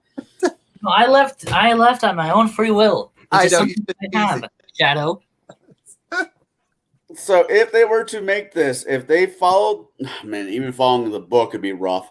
If they were true to a reboot of this, but turn it into a mini-series. And I'm going to say as much. Is this a mini? I'm not saying it's bad. If we're going to talk about that, then we might as well talk about 12 Monkeys. And I like the series better than the movie. Anyway, I feel TV series gives it more time to actually spread out, more fill the blanks in, and I think this movie would make a great mini series. Not 2 seasons, not 3 seasons, 13 or 5 episodes. For a book about 3 to 5 episodes. Yeah, I agree. Shadow, what do you think? I think I would have never seen it had they done that. Okay. I certainly wouldn't devote 13 hours to it. I don't watch TV. Oh, that's fair. And getting, being able to schedule watching a movie like this, I have to, it can't be done Monday through Thursday. Our choices are Friday night, Saturday morning Saturday around dinner time, in between the 3 shows that I do on Saturday, or Sunday right before this show. Are you doing that thing again where you say things that are entirely incorrect? I'm going to say this much, though. It's not so much the miniseries. It's just the fact, like Shadow said, it's hard to get that. It's like whenever we did a book review. Look, you got to put that 6 weeks out if you're going to be trying to do that. It's a 2-month thing. I definitely would give it a 2-month grace period. Well, yeah, that's if we're actually watching it for the show, but you can watch. God damn it. Sorry, I asked you guys, hey, I want to review HBO Band of Brothers to celebrate Memorial Day. We would have to do it episode by episode is what we'd really have to do, I think. I would not do that to you guys because that's not fair to you guys. But I think it'd be like, all right, Memorial Day is on this day. I'm scheduling it almost 4 months 4 months back. So basically, we'd all have to binge watch it like the weekend before. That's why I said it would probably be better to do it week by week, episode by episode. Right. You know, but I think that's what I think would have to happen. Don't get me wrong, I enjoyed Band of Brothers when I saw it 20 years ago. But yeah, I can probably dig it. I mean, it reminds me very much. Is it the show Outlander, where the lady's in modern day and she goes back in time? She was modern days. It was World War II just came to an end, and there's weird stone hippie dippy stone mat. Actually, it'd be a fun campaign to run, honestly, without the romantic aspect to it. Oh, we just play Octoon Cthulhu with Time Apple. No, yeah. Anyway, because I like pulp. I like pulp rather than gritty. I like the Errol Flynn style more than some of the others. Anyway, I'm just saying that I've never watched it. I've just heard about it. It's just like Penny Dreadful. I like the series a lot, but Eve Green's in it. How can you not like it? Oh boy. Oh boy. Jeff's a little young. Yeah, after like the third episode, I couldn't watch any more of it. I enjoy. And Billy Piper was in it, right? Billy Piper was in it. Yeah, even with her in it, I couldn't watch it. I enjoyed it for what it was, but yeah, I understand. I mean, James Bond was in it. Former James Bond was in it as her dad. Well, he's also been in Doom Patrol too. To be fair, that's a fun TV series. Okay, but again, the whole point, like Shay was talking about, is it's one thing to do a movie. If you don't like it, I can sit through 2 hours. If I have to sit through 13 episodes a season to review it, or 10, I'm like, I'm tapping out. I know it's a bit much. I think Michael Carpenter has had a lot of good books out there. Right? Crichton, yeah. Michael Crichton. Right, and I've seen most of them. I mean, I've seen most of them. Way different. Yeah, right. Crichton, man, I know I slept last night. I swear.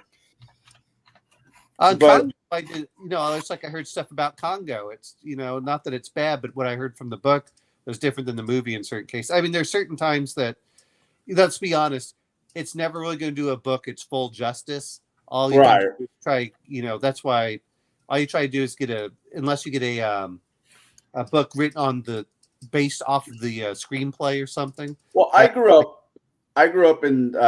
when Harry Potter came out in 1990, I think 97, right? And I read it. Then I saw the movies. And that's where I had to learn to draw that line between books and movies, because each one of those movies should have been about 4 hours. Oh yeah. But no one's going to sit through that. Well, I mean, that's what they did with Lord of the Rings, and even and some things that work on a page do not work in a movie, and some things that work in a movie do not work on a page. Right. Even when Game of Thrones was good, George R.R. Martin talking about there were certain things that he said, "Oh yeah, this was really good," and that he could not put on a book that was done very well for the sound effects for the bells. He said, "I can put that in there, but I can't put in there that they keep hearing the bells throughout this whole, page after page after page, just because people would hate having to read that multiple times. But in a scene, you can have the bells ringing in the background, and people don't, Wow, I did not know that. Okay, what? I just read something about his books. Just read something else that some of these books are actually in the same universe, which I like to see which ones they are. Which ones are. Anyways, right? Yeah. Oh, okay, cool. Yeah, well, we know it's not Andromeda Strain. Right. It could be Jurassic Park. I don't know. In Congo. Well, you know what? When you mentioned the fact that he wants to keep doing a park, I'm like, isn't that Jurassic Park? Right. The guy's got an obsession for copying Walt Disney's, work. Yeah. Well, it's a good way to make you money, I guess. Okay. He also created the TV series ER. I did not know that. Yeah. I knew that. Anyway, sorry. I'm reading. I didn't mind ER, but anyways. I hate every second of it. So I had to tape it for my mom, and in order to do it back in the day, I had to make sure that it was taping properly because the VCR was a piece of crap, and I had to sit through that, and I just wanted to stab myself in the head with an ice pick. I had to do it with the Highlander series because when the new episodes came on, it was normally roughly around my bedtime. So I had to make sure the VCR and the TV was all set up. I get it. I do get it. I worked night shifts, and there isn't much else on besides tele at the 90s. Yeah. Tele infomercials and like Xenia Warrior Princess and Highlander. I'd watch that over both of those. And Hercules. I like Hercules. Between 11 and like 4 in the morning. Those were the shows I watched because those were the only shows that weren't infomercials. So yes. All right, I want to get to Mark really quick. Yeah. Mark, if they turned this into a mini series, 5 episodes, 13 episodes, and you had the time, would you watch it?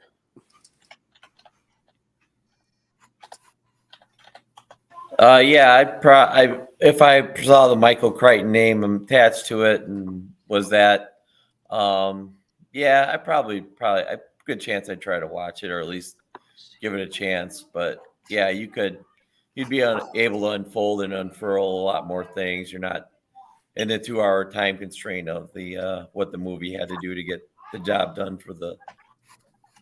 I want them to tell the story the book was doing. I want them to do that with like Jurassic Park, like 2 years before the first park opened, just to make a miniseries on how they figured the science and everything out. I think that'd be interesting to watch. If you've ever watched, like they used to do this for like Discovery Channel before it became all weird. They, in the 90s, they used to actually have, the Learning Channel, TLC, which suddenly became like freaks on television later. I don't know how that happened.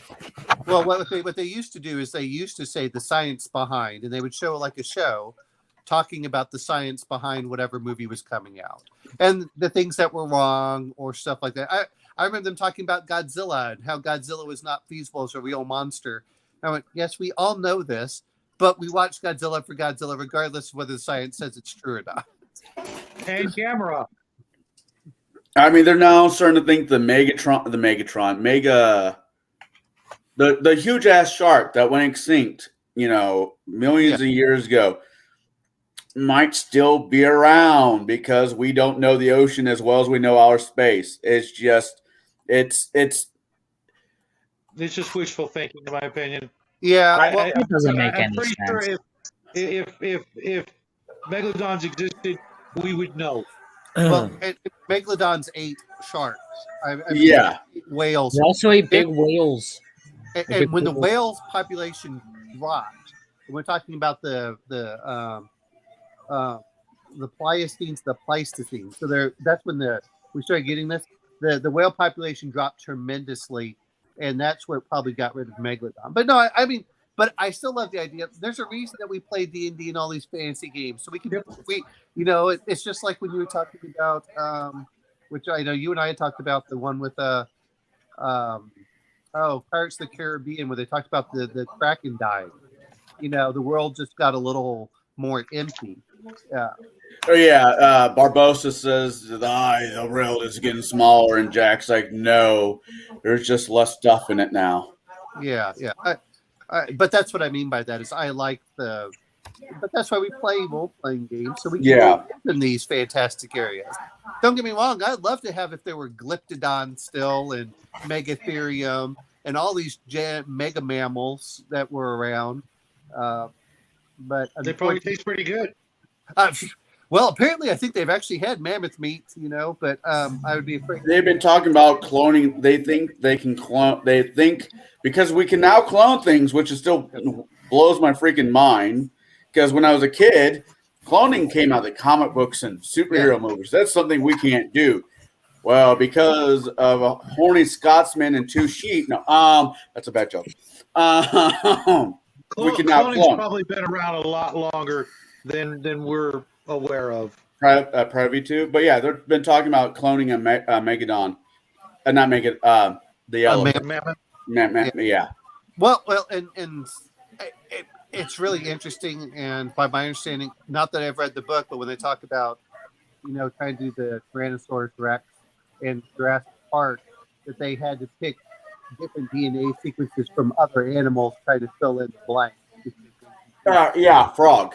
Yeah. They used it, which this is a whole different conversation. Anyways, I'm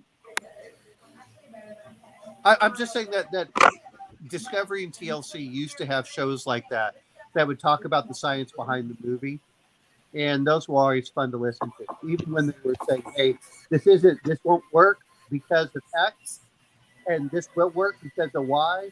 I found those really interesting. They used to do it, and they just don't do that anymore. I noticed. I asked you about the actors. No, actors. I didn't. Let's circle back to the movie. A little bit more of our normal formula. Any actors that just jump off the screen and it's like, wow, he did or she did a really good job with that role. I'm going to say Anna for real. Wow, you were a lot cuter than I remember. I was like, wait a minute. I know her. Where's she from? Oh, I know where she's from. Because I like your volume, your mic's going in and out there, Elman. Oh, really? My mic is? Yeah. You're talking about the woman who played Lady Claire, right? Yes. Yeah. Yeah, she was pretty. But I liked her in Picking Up Daisies. But I liked her as a little minor side character. Okay. Shadow, any actor that you thought did a really good job in this movie?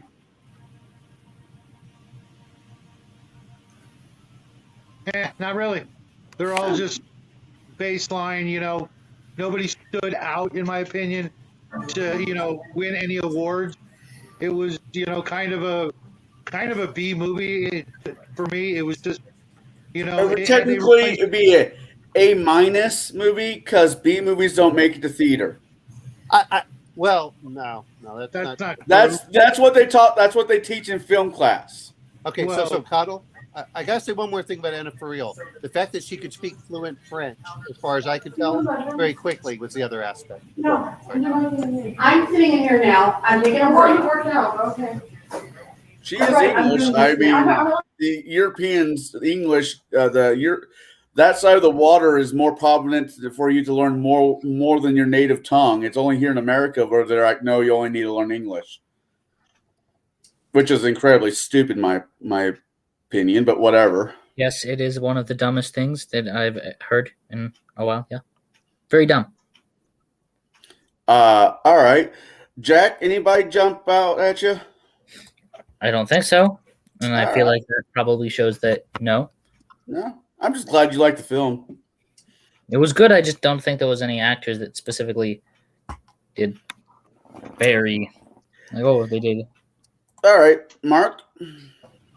I'm just gonna probably just go with the Gerard Butler again, just because he's a kind of an act. Well, I don't know if I think he's kind of having a little bit of a comeback, but he's kind of the guy I think of when I saw the action or anything really happening in the movie. It seemed like he was part of it. That's my opinion. I think this is his second movie ever. I think the first movie he did was Mrs. Brown, which was it was a telling of Queen Victoria and had Billy Connolly in it. It's a historical piece, which was really good. I won't bore Shadow with it. Jack, I think you should watch it. He was in Dracula 2000. It was pretty bad, but he was Dracula 2000. Yeah, I tried to. I enjoyed that movie. I enjoyed Dracula 2000. Really? I did. Yes. The only part of that movie that I thought was interesting was they made him out to be Judas. Yeah. Well, that and I thought the first maybe 30% of it were kind of interesting. Good with Christopher Plummer was Van Helsing, and he was living off the blood of Dracula, so he could be there in case so something happened. Dracula came back. It started out real interesting, but it dropped the ball in my opinion real fast. I'm not. I mean, it didn't only drop the ball, but it kicked the ball over to Louisiana, and it just got nonsense. But it was definitely a movie of that era. Wait a minute. It's Hollywood. It's a movie of. That's a movie you could probably make today, and no one would really. I mean, no, it's the '80s movies were definitely '80s movies. The latest movies are just terrible. Oh God, no, he's done other movies. This was holy crap. My mistake. This wasn't one of his. Before this point, Mr. Brown was his first. Then he did a James Tomorrow Never Dies as an extra. Dracula 2000. I'm just naming movies that we've probably all seen, or some at least know of. Reign of Fire. Reign of Fire. Enjoyed. I liked Reign of Fire. Reign of Fire is a fun movie. Didn't we see that in the theater, Jackie? I don't think so. 2002. With the dragon? We might have No, actually. Yeah, with Christian Bale. Jack, were you even born in 2002? No, he wasn't, but I thought we saw it. There's a movie that I feel might fit that description. The only movie that he did that just bothers me still was he played. They did a movie version of Phantom of the Opera. They actually have done two. One in the 80s and now three technically, because there's one in the 70s, but it was the Phantom of the Disco or some variation of nonsense of that. God, I wish I never saw that movie. Anyways, Gerard Butler playing the Phantom and the Phantom of the Opera. The Phantom was supposed to be Italian. So having him sing from the musical Phantom of the Opera with his strong Scottish, I wish we had Joe here, from Bruce's game. Scottish accent just roars right into these songs. I'm like, oh, no, this is bad touch. But no, I enjoyed him. I agree. As for the acting point of view, I mean, I love Billy Connolly. Billy Connolly being the old professor was a good fit. He does fine for his. I even think for his dramatic acting, he does fine. It's just, and to be fair, if it wasn't for a Scottish accent, you probably just would forget him. I grew up. I mean, I remember watching him in the TV show Head of the Class. He was the second teacher. I've seen him in a few other American sitcoms back in the 80s, late 90s. I love him as a comedian. He is one of my favorite comedians, hands down, just for who he was. And he was in the Boondock Saints, and it just made those movies better. So Jack and Shell really didn't have an answer it. You like Lady Claire Anna Faris? For real? Or for real?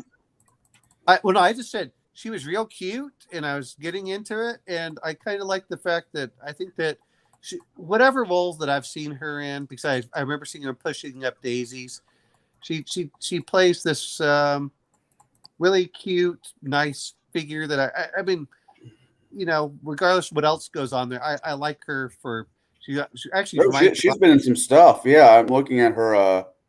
But Pushing Up Daisies is where I probably first remember her from. Yeah, which I enjoyed. That was a cute little thing that it was cute and quirky and stuff like that. I really enjoyed that aspect. But I actually, she could speak French. It sounded like she spoke French fluently. She probably does. Once again, she's grew up in England. I mean, growing up over there, it's not that we're forced to learn other languages, but it's highly recommended you learn other languages. I have to say, though, as much as I like Gerard Butler and Billy Connolly's, I mean, this is probably one of Paul Walker's better films. I did not like Paul Walker in this one. That's all right. This is why I said one of his better films. The guy who played the knight that was from the future, Sir William Decay. Well, that was the one I'd mentioned at the beginning. That was I think this was actually a good role for him. I think he did a really good job because, yeah, he was a bad guy, but he wasn't the CEO that I'm a raging narcissist asshat, and he wasn't the over-the-top Lord Oliver who's a dick just to be because to be a dick. Well, you can see where he is. It's like, I can't go home, which is why he killed off his the other guy. Because like he knew there's a transcription error. He's like, I can't get fixed to go home. And then so he was stuck in that time. He was making the best of what he could. And he was competent. When you looked at the stuff, like when he decided to take the axe out and try chopping in when they were trying to escape. Right. He wasn't that was my whole thing is I like competent villains or opponents. Right. And he very was that. I said we get into the prescription errors. Did you catch what they were meaning by that? Anybody?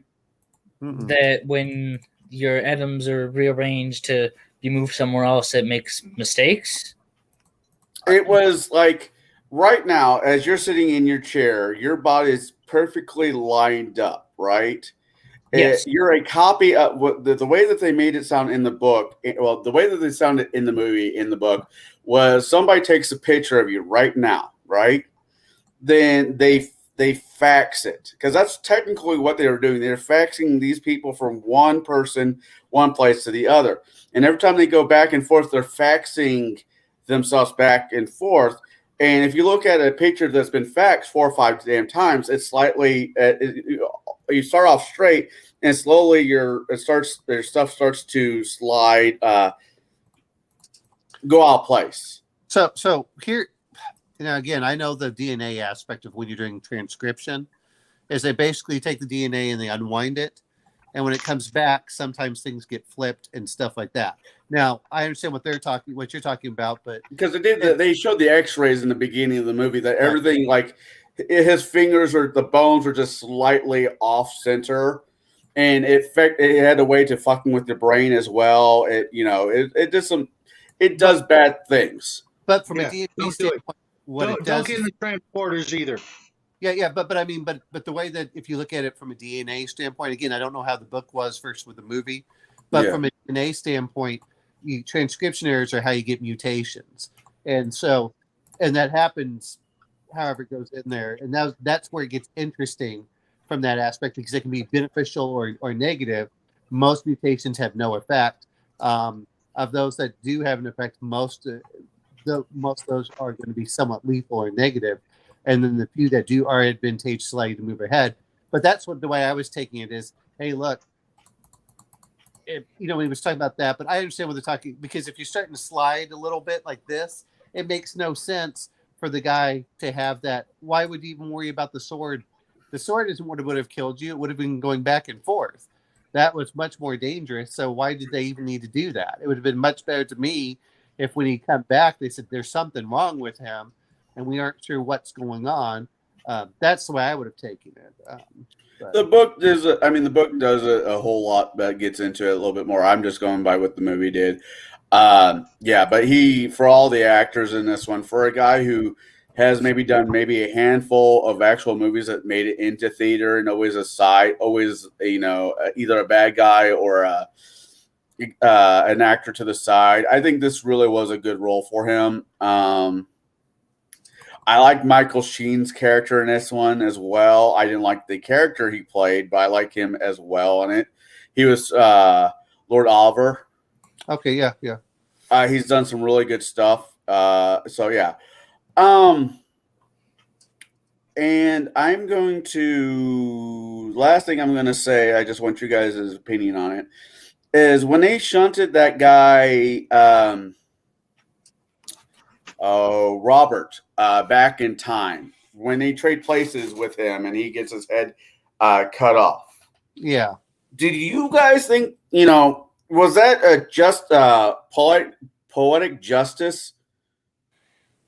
I would have thought it would have been much more poetic justice if he just ended up as a peasant or something. That to me, but to be fair, that just feels like too much Hollywood again. It's just like, I always get tired whenever someone falls. They can't just die when they hit the ground. They always have to be impaled. Like, really? Yeah. To do I want to call this gratuitous trope, for how you die. You mean like the timer ticking off and then making it back in the last minute, like every other timer movie? Well, see, that's why I love Galaxy Quest. When he presses the button, it's like, why does it keep going down? And then it stops at 1 second. After they actually press to stop it. He said, "Oh, that's because that's the way it's done always in the TV show." But I like to get, that's one that I really wish that we'd watch, the Galaxy Quest. I don't have a problem with that down the road. I'm pretty sure we'll hit sci-fi at some point. Yes, we sooner will. than you think. Sooner than you think. That is a romantic comedy, a romantic sci-fi. We could, one of you guys could throw that one in this month. Nope. Okay, I tried. Actually, what did you think of it, Shadow? Do you mind him losing his head? Personally, I think the justice would have been served had he been arrested and spent the rest of his life behind bars, which is what he feared the most. Instead, he got a quick, relatively painless, instantaneous, karmatic, ending. Yeah, but when you die, if you die and you did gay things, then you go to hell. So I don't really see your point there. Well, that's just it. I would have preferred to see him suffer, 40, 50 years in a, maximum security prison where, all of the things that he had, I don't think he actually broke any laws that are on the table right now. That's the problem. What he feared was his company getting. He only would have broken laws. Well, no, because he did technically, in a way, kill a guy, but not really, because the guy who died in the beginning of the movie, he didn't do it unwillingly, I guess. Here's the thing: is to me, poetic justice would have him be stuck there, and they just, and where you could just see him going through, and then he would have to relearn everything, because he went from being the top. That would have given him the opportunity. That would have given him the opportunity to do God knows what with his brain, and his information and his knowledge. He could have changed all kinds of things. Well, to me, it felt like the system of time travel that this movie was using. I mean, I know what Connell just said a bit a while back. I really wish you guys would read the book. I think the book is worth reading, and I'm not going to push it on anybody, but I really think the book is worth reading. Yeah, because he doesn't like this movie because he's has. I don't know. I don't know. He's a philistine. That's the word you're looking for, Jack. He's a philistine. It wasn't good enough to watch a second time. I'm not going to, dedicate 8 hours of my life to read the book when the movie wasn't that good. If the movie was great, maybe so. But the movie wasn't. It was just okay. It wasn't bad. It wasn't horrible. We've seen stinkers here, before. It was just okay. What do we see? What movies have we seen that are bad? Yours. Okay, just for that. You'll see. No, I'm sorry. I'm Speaking sorry. of which, didn't we get on to? Really quick. In the book, the way he ends is they have the ability in the book. It showed that they have sent people to other parts of time. They have video of Abraham Lincoln giving a speech. Hold on, Jack. Giving a speech. They have a picture. They have video of George Washington crossing the frozen lake, the frozen river. They have different time periods they were able to get to because they've worked it out. He gets shunted back in time, back during that era, which he thought was fine. At first, he thought it was like, yeah, I can make this work. Only to realize that he got shunted back during the plague. See, that would to me have been better if he'd gone through that or gotten leprosy. Because it doesn't matter how smart you are. If you have leprosy, no one messes with you. They just now recently figured out how to semi-cure it. Well, I mean, when we say semi-cure, to be fair, leprosy's pretty much gone away. But if you look back in the days, even like for Hawaii, there's a whole island that was full of lepers. And we're talking major island like near Maui. But if you talk about poetic justice, if he'd gone back in time, and then let's say that someone had touched him with leprosy, that would have been the end. Doesn't matter how smart he is. He would have been exiled to wherever. And he gets teleported. He's starting to look around to figure out where he's at. And he sees a person on the ground. And he starts looking around. And he's like, oh, crap. This is the time that this area had the plague. and he basically sits down. He's thinking, I'm fucked, and he starts to cough. Then it ends because the plague was a death sentence. I mean, it could hit you, it kill you within not minutes, but within minutes of catching it. It was not. It was bad. Yeah. Well, on the topic of the bad guy, I feel like I said this earlier, but I didn't go too deep into it. I kind of feel like he shouldn't have been a bad guy when he said something like, at least in the past, they'll have a decent life, or they'll have a life. It seems like they could have gone somewhere with that, but in the movie, it was just like he was trying to make up an excuse for why not to bring them back, because he thought, oh, if I bring them back, then I'll get sued and I'll go to jail and I'll lose all my money and my company will die and all this stuff.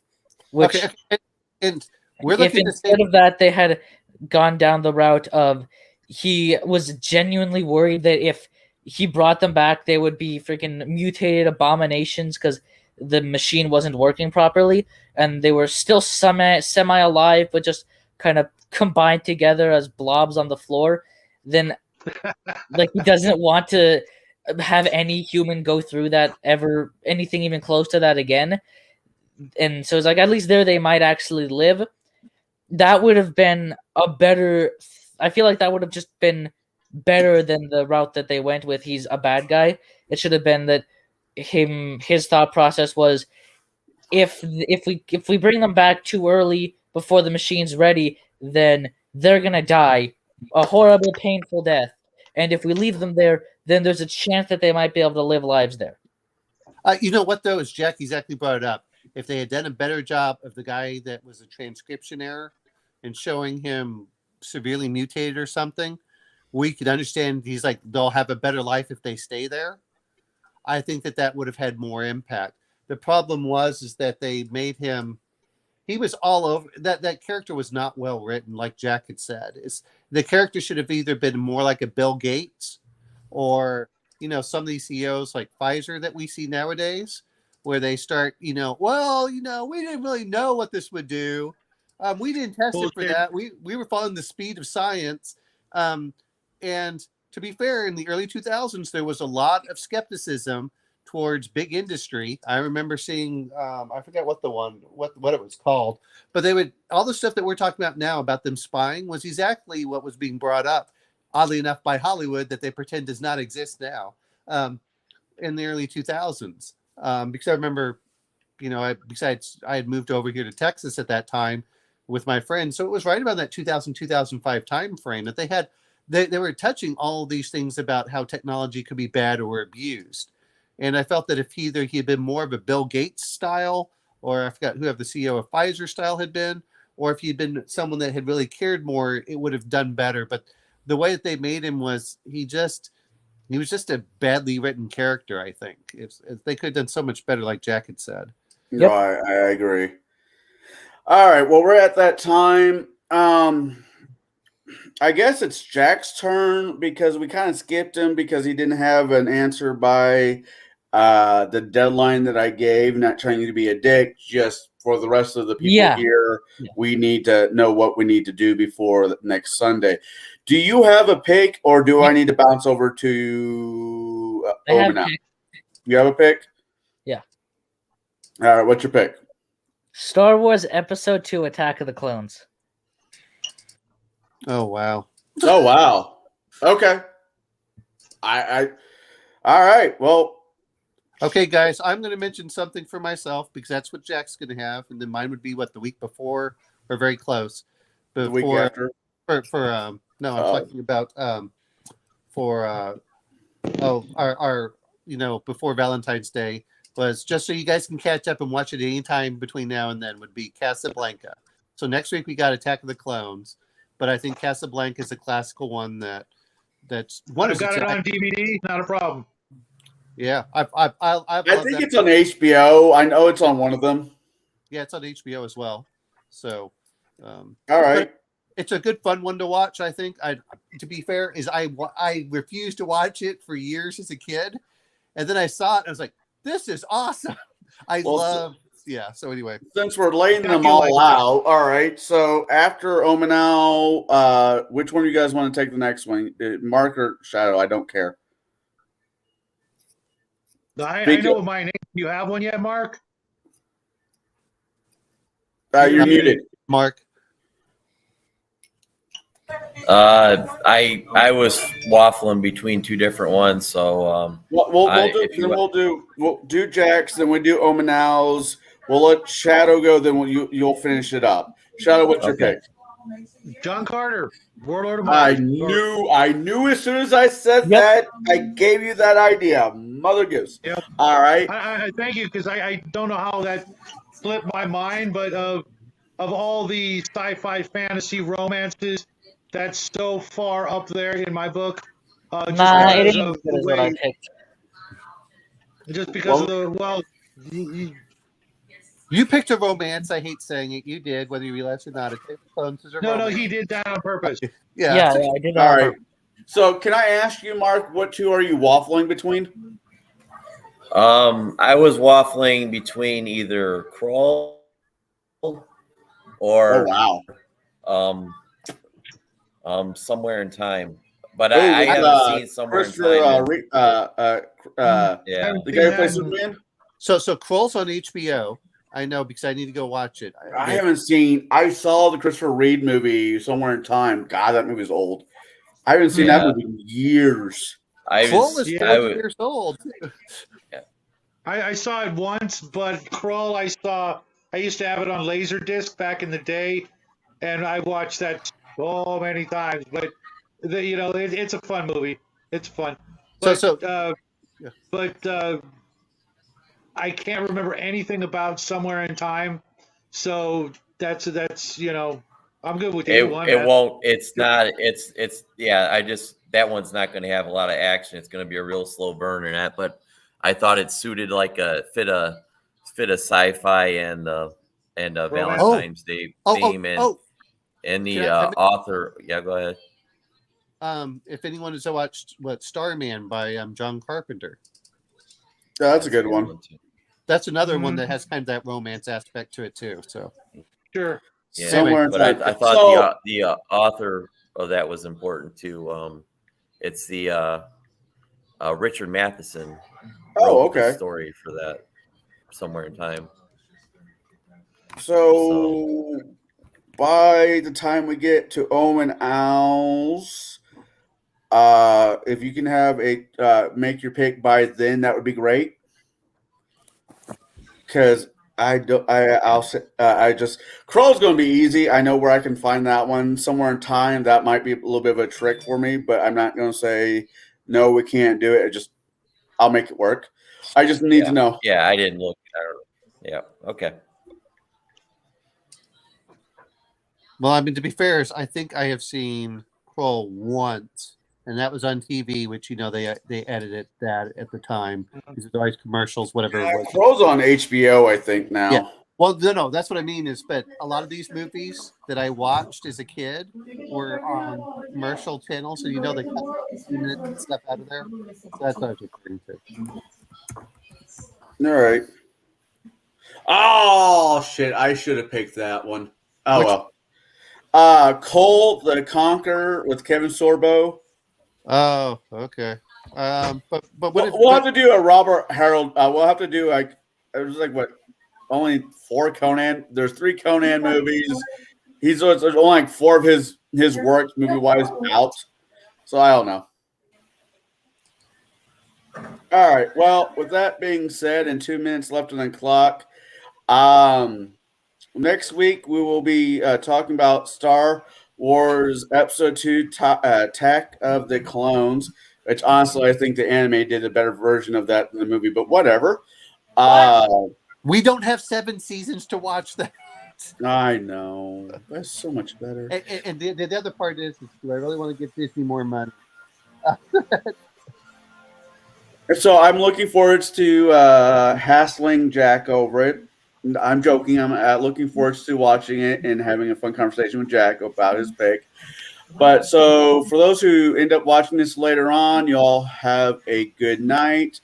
And good morning, good evening, whenever you decide to watch this. And please leave something in chat. Let us know if you like the movies we pick out. If you have a movie that you want us to review, we are open to suggestions. You might get harumphed by Shadow, but he's just a cranky old man. We all ignore him anyways. Right, Jack? What? I'm back. With that being said, and much love to Shadow for putting out with my ass, I want to say everybody have a good night. Roll your dice in the dark and fill out your character sheet with the Quran. Talk to you later. God bless. Bye bye. Hey, everybody.